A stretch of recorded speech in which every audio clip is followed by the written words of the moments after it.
গোটা ধনেপাতা গাছের চপ। প্রথমে খারাপ পাতাগুলো বাদ দিয়ে গোড়াটা কেটে জল দিয়ে ভালো করে ধুয়ে একটা ছাঁকনিতে রেখে দেবো আধা ঘন্টা। জলটা ভালো করে নিংড়ে নেব। সব উপকরণ নিয়ে নিয়েছি।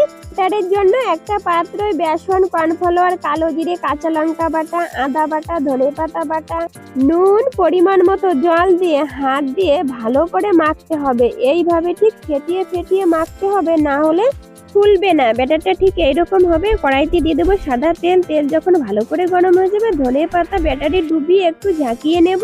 অন্ত তেলে এক এক করে এইভাবে ছেড়ে দেব। এই পজিশনে উনুনের জালটা একদম কমিয়ে দিতে হবে। আস্তে আস্তে জাল দিয়ে লাল লাল করে ভেজে আমি তুলে নেব। এইভাবে আমি সব ধনেপাতা চপগুলো ভেজে তুলে নিয়েছি। দেখুন ধনেপাতা চপগুলো কত সুন্দর হয়েছে। এবার গরম গরম সসের সঙ্গে পরিবারের বিকালের আড্ডায় সবাইকে পরিবেশন করুন। পরিবারে সবাই একসঙ্গে বসে খান। আশা করছি সকলের ভালো লাগবে খেতে।